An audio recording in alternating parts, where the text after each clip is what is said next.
Okay, state your position, man. Mike Thibodeau, head football coach at Southeast Raleigh High School. Okay, so first of all, how do you think the game of football has changed overall? I think there's been a lot of changes. Obviously, there's been a lot of advancements in the technology for helmets and other types of equipment players are wearing. I mean, you can look back in history at how much more equipment and just lighter equipment. Just the technology's been great, but there's been a lot of changes on the outside from organizations, from safety standards that have changed in terms of how long you can practice, how long you can be on the field at certain times of the day based on the heat. There's a lot of regulations based on the equipment you can wear. So, from that perspective, the game has changed a lot. Concussions have a lot to do with that. The overall safety of players, with the way lawsuits have kind of blown up the last couple of years, globally and even nationally. I think there's been a lot of focus on player safety and what coaches are able to do about it on the field. So from my perspective, there's a lot more certifications we have to go through in terms of player safety. There's a lot more classes we have to take based on the types of equipment we're going to hand out, proper fitting, and then also just in terms of a health perspective, working with our trainers, athletic directors, and the school in general, and making sure that our practices are a safe place. And that goes through staff training, goes through players' understanding of how to properly hit, technique.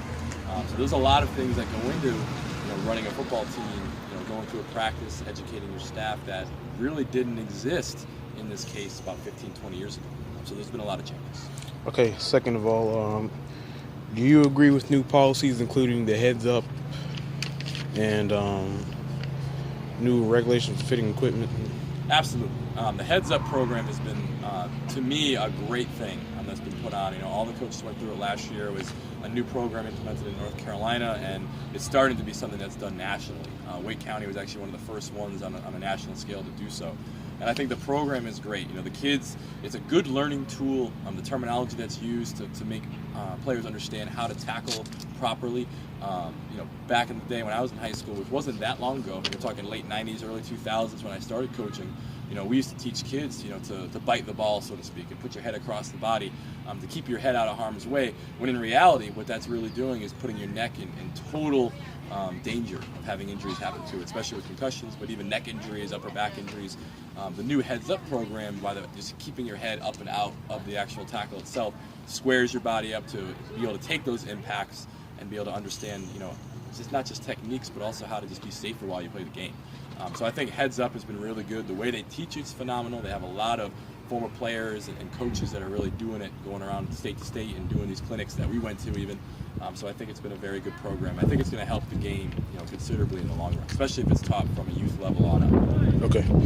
And my third question is, can you share just a personal experience of football career? My senior year in high school, my last game in high school, I actually had a concussion. It was, back then they had a lot more graded concussion levels, and I had a severe concussion. I was knocked unconscious on the field. I played quarterback and happened to just take a helmet right beneath the chin when I turned, went one direction, and I was knocked out for about 30 seconds on the field. My experience with the concussion was the only one I can remember having that was actually a medical concussion. There's probably other times when I've gotten my bell rung, so to speak, which a lot of coaches talk about, headaches from here and there, but that was my bad concussion that I had. It was something that affected me for almost a month and a half. The first week or so I had it, my parents had to keep waking me up during the night and make sure that I wasn't falling into too deep of a sleep. I had to be consistently wary of the lights and things at school. And this was really before a time when concussions were really so focused from an athletic perspective. So, nowadays I look at that concussion that I had, and if it had been early in the season, I could imagine myself having to miss probably half the year or more based on the symptoms that I was having. So, having gone through it myself, I understand the severity of concussions, what it can cause you personally. I think most football players, even if they know they've had them or they know the feeling of having headaches and things like that with dizziness and spots and all that kind of stuff, but having gone through that, I can definitely see the importance of it, the safety, the prevention, and making sure that if anybody during a practice, a game, or weight room even, you bang your head and you have any of those feelings, you sit out and get yourself right and make sure that you're good, because it's not worth the long-term effects of trying to come back too soon or trying to do things that you shouldn't be doing. Okay, so can you just tell us a little bit, about where you played in high school, where you played college ball, and when did you begin playing football? When I was in high school, I grew up in Connecticut. I went to high school and college in Connecticut. Southern Connecticut State University, which is a Division II football team. I actually played baseball and football while I was there. I played quarterback for the most part, a little bit of defense here and there, but quarterback was my position. But that's where I grew up. And in terms of concussion awareness, I started going through that process when I started coaching about 8 years ago. So about the mid-2000s is really when the public started to become aware more about the concussion situation. Safety and the overall equipment started to get much more advanced and much more high-tech to help prevent those types of things. So since about 2006, 2007, there's been such a focus that the education and re-education of a lot of former players and coaches has been at the forefront.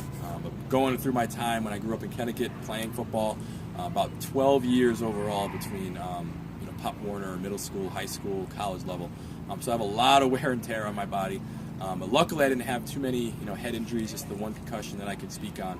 But having had that and seeing so much of it, in former teammates and other players of mine, it's definitely something that's on my mind all the time, to make sure that no one goes through those situations and has any long-term effects. All right, so if you were, because this is the last question I'm going to ask, so if you were to talk to someone of a younger generation, like including your son or grandson or someone who hasn't played the sport yet, would you consider them to take part in the sport of football? Absolutely, that's a great question, and a lot of current players, coaches get asked that question, in the media and things. And I have a 3-year-old son at home.